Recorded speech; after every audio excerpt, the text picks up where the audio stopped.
I don't get a whole lot of chances to talk about music that extends beyond the Western culture at all. And it's just what I'm, exposed to. So whenever I get the chance to listen and review to anything outside that scope, I jump on it with zeal, with excitement. So let's dive into it.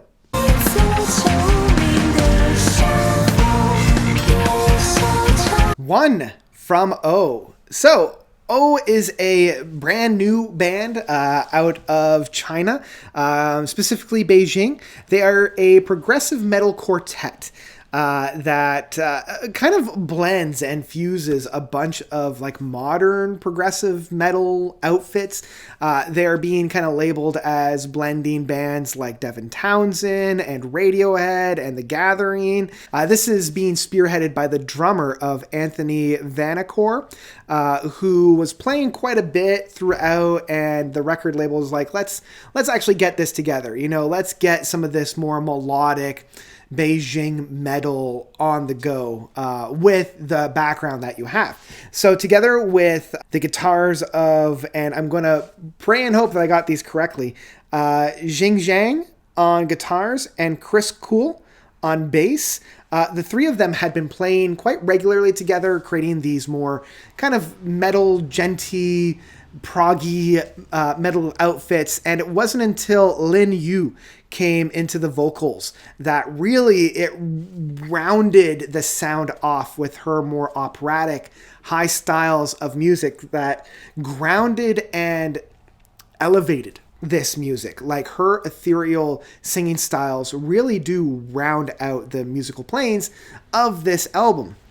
And the one thing that I really, really do love about this is how different it all sounds while not being so intangible.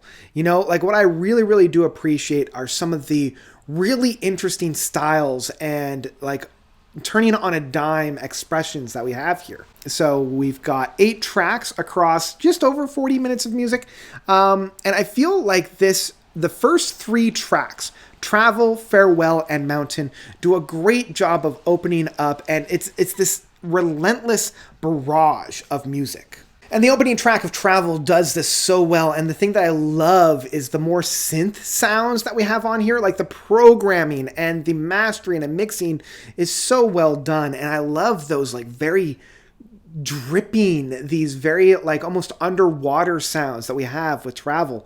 I love that inflections, and I love how intense this track is, especially within the drumming work. I have to give my hat off to Anthony on the drums on here with his production work. Man, it really, really does stand out in being something very special. And this is followed up with Farewell. And again, it opens up a little bit more area on the guitar works. There's a lot more breath in that. We have a lot more time spent in the higher scales on this one, specifically on the programming works with the synths, as well as on the guitar works. But around the midpoint, it shifts and it becomes this very guttural, very heavy, very aggressive track. It's something that I can see Devin Townsend playing with in that sense, having it start off very airy, very ethereal, very light and fluffy, but then getting bashed over the head with this very deep, dark metal. But of these 3, I gotta say, my favorite is definitely Mountain, and mainly because of the rhythm styles that we have on here. It's so quirky, it's so punchy, it's like this jazzy, something that King Crimson would have done back in the 80s, where it's just so precise, but it leaves so much room for interpretation as well. I love how quirky it all sounds, and how they're able to blend these harder tones with a much more almost optimistic and happy styles, which is such a oxymoron I find today, where metal has to be dark, it has to be gritty, it has to be menacing. This feels very happy, it feels very celebratory. Unfortunately, though, I do feel as though the album comes to a little bit of a screeching halt when we get to Ghost and Euphoria. Euphoria being the longest track off of here by just a hair at 7 minutes and 19 seconds. Ghost is very much Ghost. It's intangible. It's a lot more soundscapey. There's not a whole lot of perch on this track. It's very up in the air. There's not a whole lot of foundation on that. And unfortunately, it does blend right into Euphoria, which has the same issue in that there's a little bit more of tangentially on there, but once we get into like the mid part of this track, it does fall off quite hard in being very like soundscapey. There's not a whole lot of like actual sound that's being on here. And because this is the midpoint of the album, I feel as though it loses all that momentum that the band had been built up with those first 3 tracks. So by the time we get into the very punchy and very tangible track of Prejudice, I feel like all the wind has unfortunately been taken out of the sails. Prejudice starts off with this this relentless barrage of sound that never lets up, and when we get into the latter part of this track, it morphs itself into this very genty math metal that we would hear from like Periphery or Animals as Leaders or Tesseract, with this overlay of guitar works with very syncopated and fast like playing styles, and it builds up enough momentum to get the listener back into the album proper. It comes at a little bit of a cost, because when we get into Dark, the second last track, the thing that I love about Dark is that it spends a lot of its time building itself up, and I'm loving how it takes its time to build itself up, to lay down the foundations, to really blossom and grow. But I do wish as though the final like crescendo that we have at the end was a little bit more worth it, based on, you know, a good 4 minutes of the track essentially being this big build up to not a whole lot of extra meat and potatoes on there.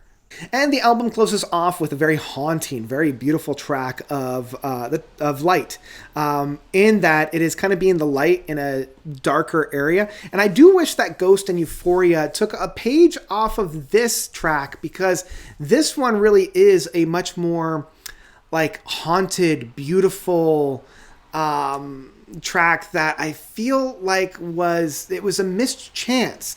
Because if we had more moments like this, where it was, you know, there was like this dark light that was going on, you know, like this contradiction of the music and the sounds. Like I'm feeling this like almost horror movie soundtrack that's permeating this to such a degree that it creeps me out, but in a really satisfying way. And I really found myself digging and loving that track. It is a little bit of a shame that the album does kind of go off on this note, especially. Again, I feel like where this band really excels is that hard-hitting moments with these ethereal kind of interludes. And I wish that they had spaced those out a little bit better. I mean, overall, this album was still a delight, and one that I found myself returning to again and again. Again, those first 3 tracks, man, when they hit hard. It just comes to a little bit of a standstill at the midpoint, and it never really found that same momentum again in the second half of the album. So it does provide a little bit of a disjointed moment on this. I do think that if they had rearranged things a little bit more to provide a little bit more of a consistency in terms of the relentless metal and the more atmospheric, more soundscapey music, we could have had something really, really special. Instead, we kind of have, you know, a very solid first effort, and I am excited for whatever this band brings up next, because I feel, once again, we need to have more say from the prog sphere outside of Europe and North America, because it's a huge world out there, and it's just a shame that these are the only ones that are playing in the sandbox. So, yeah, in the end, I will say that one from O is still one that I would definitely download. Like, there's enough on here to make me come back for more. And as I mentioned, when it hits hard. It's just, you got to wade through a little bit in order to get to those beautiful nuggets. So that's what I've got for one from O. What did you guys think about this outfit? Did you love it? Did you hate it? Whatever you thought, please let me know by commenting down below. And that's all I've got for you. So thank you all so much for watching. As always, you guys are definitely the best. And until next time, notes out.